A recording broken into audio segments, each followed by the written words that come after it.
It is 11:30. You know what that means. It's time to dive into all things people, power, and politics. This is The Pulse. I'm Roop Raj. The debate over birthright citizenship goes before the Supreme Court with more at stake than you might know. And State Representative Joe Tate is in Studio C tonight talking about his run for Senate. And buckle up, we've got a lot going on tonight just with our headlines. And you know, Tate is part of a crowded Democratic field. Former Wayne County Health Director Dr. Abdul El-Sayed, State Senator Mallory McMurrow, and Congresswoman Haley Stevens all announced they'll run for this big Senate seat. And on the Republican side, it's a field of one so far. Former Congressman Mike Rogers running again this year after narrowly losing last year's race against now Senator Alyssa Slotkin. Rogers will be with us right here in Studio C on The Pulse on Monday night. And we figured it's time for yet another pulse check. Which of these candidates would you vote for if the election were held today? Keep in mind, this is a non-scientific poll, but here's what some of you are telling us on social media. Charlene says Joe Tate, even though I supported Haley Stevens for Congress in the past. Wanda says Abdul El-Sayed, because no one owns him, and he knows how to fix our sick healthcare system. Mike Rogers says Richard. Paul says none of them, and Rich says Mallory McMurrow. But wait, there's actually more from where this came from. In fact, take a look at this. We have someone else who's saying, hey, a Republican, anyone, Sue says. Dove says Mallory McMurrow. I like her ideas and her passion. I've met her in person, and she has the right commitment and professionalism for the job. And then we have a couple people saying Abdul El-Sayed, and then Jamie Rowe, a regular on The Pulse.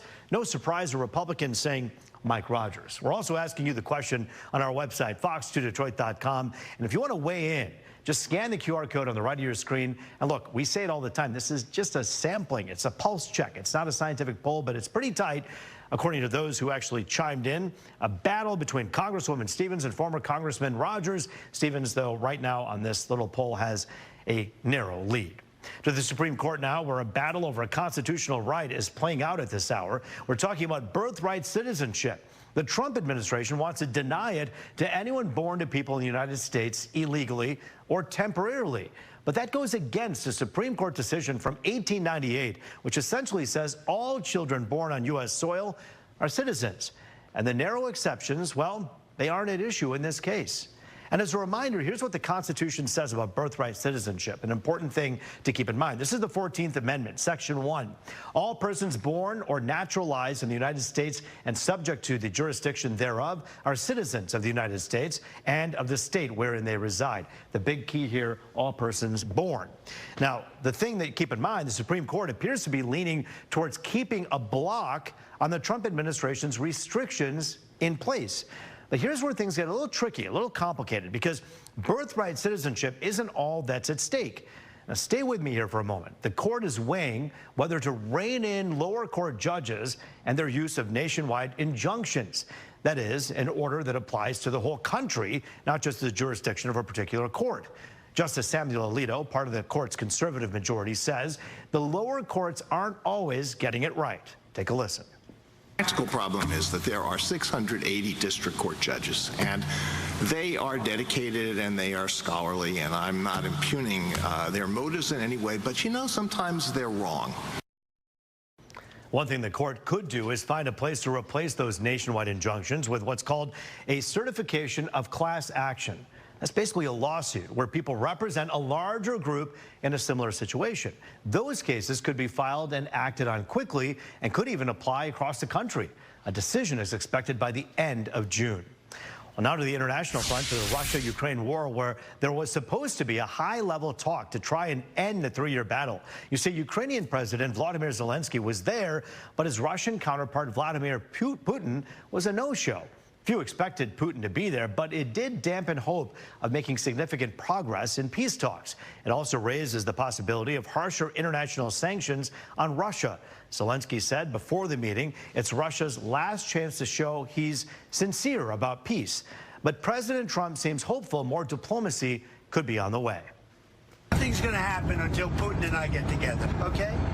And obviously he wasn't going to go. He was going to go, but he thought I was going to go. He wasn't going if I wasn't there. And I don't believe anything's going to happen, whether you like it or not, until he and I get together. But we're going to have to get it solved because too many people are dying. Do you have a message for Vladimir Putin?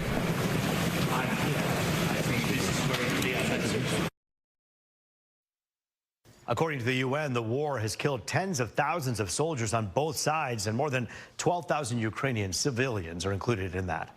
To Capitol Hill, where Health and Human Services Secretary Robert F. Kennedy squared off with senators. It was the first time since his confirmation hearings. Kennedy appeared to soften his stance on vaccines, and while some senators defended the cuts, others accused the administration of delaying cancer care for one of her constituents.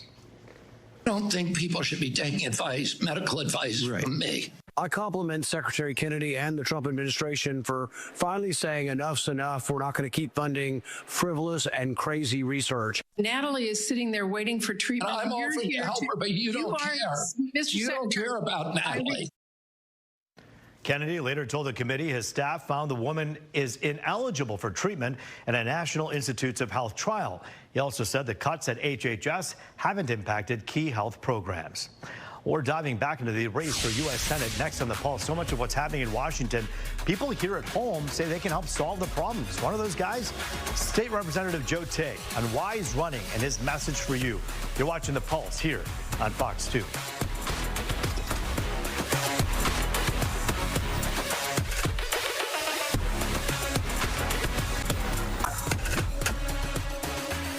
Back now on The Pulse, looking at all things people, power, and politics. Joining us now to talk about his run for Senate, State Representative Joe Tate. Good to see you. And by the way, if you want to watch our interviews with Haley Stevens, Mallory McMurrow, Abdul Al-Sayed, those are all on fox2detroit.com. And we're talking with former Congressman Rogers on Monday here on The Pulse. So we have everybody covered. We have you covered.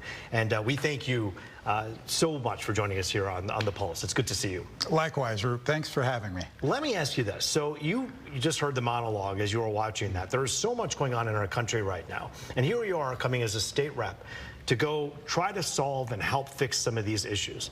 What is the biggest issue right now happening in Washington that you wish you could get your hands around?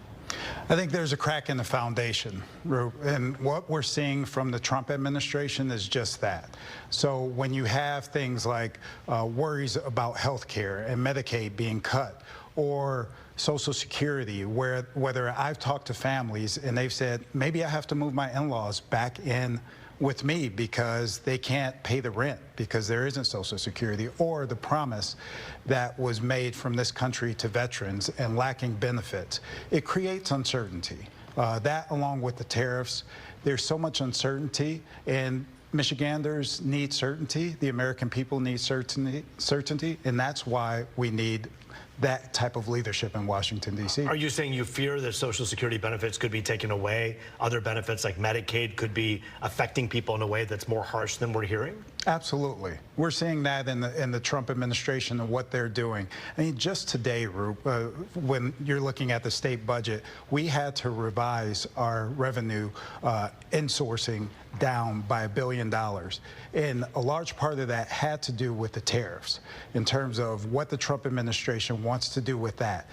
That is hurting Michiganders. That is hurting firms. That's hurting businesses. And that's creating a lot of chaos, frankly, in this state. We keep hearing about the word chaos, but if you can for a moment, go past the chaos and look at results. Do you think the Trump administration has gotten it right, bringing people to the table, China, other countries, France, Italy, coming to the country to say, hey, we want to play ball now? Do you think there was an uneven trade balance between the U.S. and the rest of the world that's finally being fixed and addressed? Look, I've been a part of teams. I've played football at the collegiate level and the professional level. If you don't know what the rules are, how can you play the game? And that's what the Trump administration is doing. Everything is changing on a daily basis. It's not giving people the opportunity to plan. Yes, you're saying that you're negotiating with all of these countries. And you're happy with that, no? I think there are conversations that need to be had, and those lines of communications need to be open. But when you don't know what the next day looks like, how can people plan? How can job creators plan? How can families plan and know where the certainty is? One of the big things you'll have to do, should you become a senator in this country, is work with people on the other side of the aisle. When you watched Governor Gretchen Whitmer at the White House for the last few months, for I think 3 times since February, visiting with the president, trying to get things done, and then finally getting a win with Selfridge, does that inspire you to think, hey, we still have a way to make good with Republicans and people who don't see eye to eye with you and work together? You know, as Speaker of the House, that's what I focused on is, you know, how are you working across the aisle at the end of the day to find those good ideas? It doesn't always work, but I think that's something that is necessary. But at the end of the day, if it goes against your values, if people are cracking our foundation, you know, and people are worried about putting food on the table and it's the government's fault, then you have to be able to focus and fight back on that. So you try and pick and choose your spots, but if things aren't working, again, if no one knows what the rules are, we have to figure that out first, I think, before moving forward and finding, you know, solutions, everyday solutions and working across the aisle. I heard you say you try your best to work with people across the aisle, and sometimes it just doesn't work. We saw when you were Speaker, obviously, things did not work at certain points in terms of that collaboration. There was quite a stalemate between Republicans and Democrats. Do you feel somewhat responsible as a speaker, former speaker, for that stalemate in that lame duck? I feel responsible for the accomplishments. I will put the 102nd Michigan legislative session up against any other legislative session in Michigan's history. Even with the gridlock? Absolutely. We put money back in people's pockets. We actually reduced the amount of gun victims in the state of Michigan with the common sense gun violence reduction.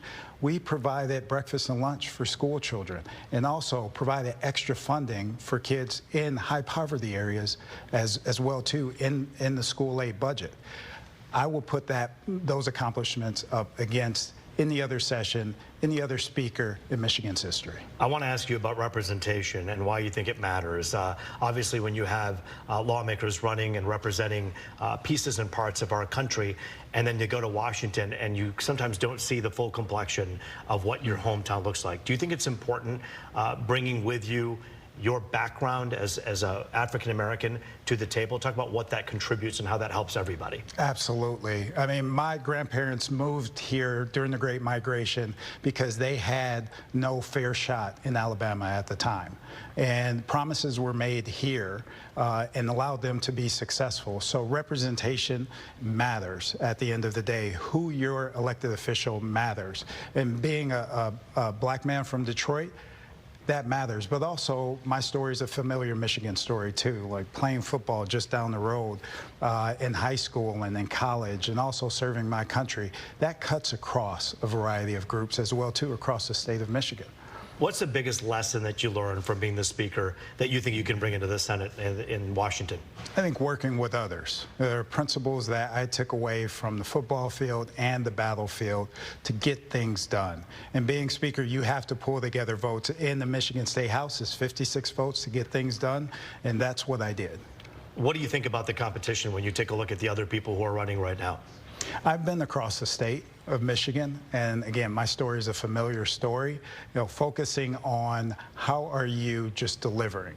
I've been able to deliver. I've been battle tested not only in the military, I've been tested on the football field, and then as speaker bringing legislation that improved Michiganders' quality of life. So I feel good about where I'm at. It's going to take work, and I'm up for it. Last question. What would you say to Speaker Mike Johnson and President Donald Trump about what Michigan needs most right now? Michigan needs to make sure that we don't have cuts in Medicaid, that there aren't cuts to Social Security, that there aren't going to be cuts to benefits for veterans. They need to see that, and they need to hear that loud and clear. Mr. Tate, it's good to see you. Thanks for joining us here on The Pulse tonight. Thanks a lot. We got through a lot, and I know so many people want to watch this so that they can make an informed decision, and you helped us do that here with your information. Thanks for your time. Thank you. Great to see you. We're diving back into the birthright citizenship battle after the break. A Democrat and a Republican weigh in on that and all the other hot political stories. You're watching The Pulse here on Fox 2.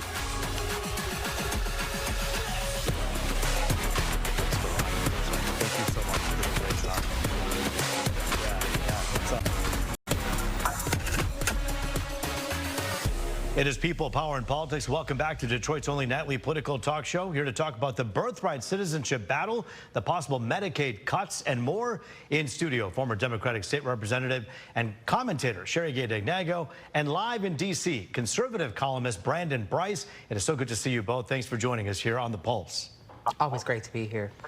All right, I'm going to begin with you, Brandon, as you're coming to us from Washington, where it's all the room where it's happening, so to speak.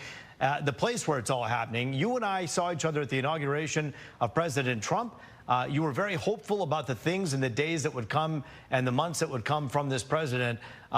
What is it about what's going on now that makes you most happy about what you're seeing? Well, you know, let me say this. I think this is a very interesting time in America. I think this is a president who, from day one, said promises made, promises kept. Everything he said he was going to do, he's doing. Now, the question is it benefiting the country? You know, when we look at something like DOGE, the one thing that has me boggled is this is a president who's showing you the waste and corruption in Washington, and he's showing you literally how taxpayer dollars are being spent. That's what it is. And the fact that people are losing their minds is because, you know what? Because finally people have talked about it for years. Presidents have talked about it for years, but no one actually did anything about it. Whether you like it or not, Trump is doing something about it. Now, let me say this. When we talk about government uncertainty, I think this is a challenge because now we're saying, you know, and some of these cuts impact nonprofits, they impact small businesses. And so, you know, you can't get everything that you want, but I at least think the country, for a change, is moving in the right direction from the perspective that now taxpayers are able to see where their dollars are being used, how their dollars are being used, and the amount of waste on both sides that has happened in Washington for decades. Well, Brandon, and you talk about those cuts, you talked about nonprofits, people today concerned right here in Detroit. Sickle cell is a disease that disproportionately affects, as you may know, African Americans, something we've covered for years. There are people at clinics here worried about research being cut. And Sherry, I know that right now you're talking about $880 billion in cuts that this bill, the big beautiful bill, as the president has titled it, would cut so much of that from Medicaid over the next decade. Do you think, we're hearing a lot of people say that the Democrats are misrepresenting that the cuts would take away from kids who need it most, from people who have the least, and in fact, it's not cutting from those. It's cutting from people who are taking and shouldn't be having these benefits. What are your thoughts on that? Well, so first of all, it's very disingenuous. I'm very disappointed with Brandon's synopsis of what's happening with this presidency. As a former Detroit public school teacher, former state legislator, and now current Detroit school board member, those numbers are real, both in urban communities, rural communities, and everywhere else. When you think about the reimbursements that come for students who are having needs met, whether it is their special education needs being addressed, those reimbursements, mental health dollars, counseling, getting those tests and assessments done for students who need individualized academic plans, these dollars are coming from our Title I, our Medicaid dollars, and those reimbursements that come back to the classroom. And when you look at the construct of how schools are already disproportionately funded, especially in urban communities, when you look at the tax base for the property values and how that's done, I mean, you also already are at a huge disadvantage when you have less than $8,000 for inner city schools, and you have a suburban school, West Bloomfield, say, $14,000 per pupil Sherry, allocation. I want to ask you the question because, you know, I'm going to take devil's advocate and talk about what other people are saying. Republicans are saying that Democrats are misrepresenting what these cuts will do by saying that there's this unilateral cut against Medicaid for everybody. They're saying, look, we're trying to save money for new moms, for kids who need these services in the schools, for people who actually are in a disadvantage. And right now, the system is bloated, and we need to cut from those who don't need this. What are your thoughts? Do you think that that's possible? Is that something that you would like to see? There's no state that is created equal. And if you look at the data that suggests that 1 in 5 Americans, 1 out of every 5 Americans, receives Medicaid to some degree. And so we know that there's a differential depending on what state you're in. So why are we trying to now, at the federal level, gut local control? Allow the states to do what we do. Let them legislate that. Let the legislature appropriate the necessary dollars and how that needs to be reimbursed at the local level. Washington should not, when they say they're trying to shrink government, look like, to me, they're trying to expand government, because now they're trying to take over legislating and appropriating how the dollars are dispersed throughout our state. So I say that's wrong. Brandon, Bryce, I want to ask you about the Supreme Court. They're right now divided about the power of lower courts courts and how much they should be involved with adjudicating some of these cases. And the big one that comes into mind right now is the birthright citizenship. There are so many out there who are saying that Trump's order, executive order, really kind of slaps and smacks at the Constitution, the 14th Amendment, and 100 years of Supreme Court precedents. What are your thoughts on that? Do you think this is a good thing that the president is saying that we should kind of revamp birthright citizenship? You know, again, this is a president that takes it to the mile and then meets people halfway.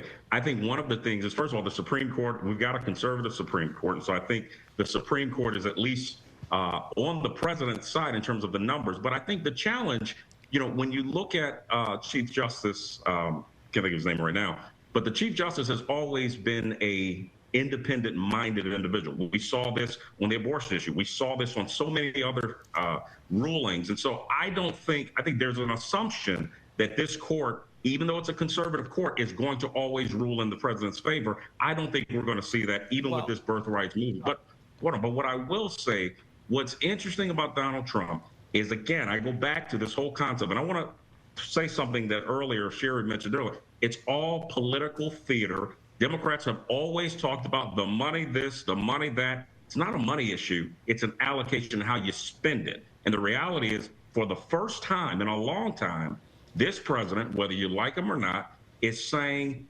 people, the taxpayer, you and I and Sherry, deserve to know where those dollars are going. But Brandon, I have to get in here, Brandon, because I want you to answer the question about this order being at odds with the Constitution and the 14th Amendment, that those born here are citizens.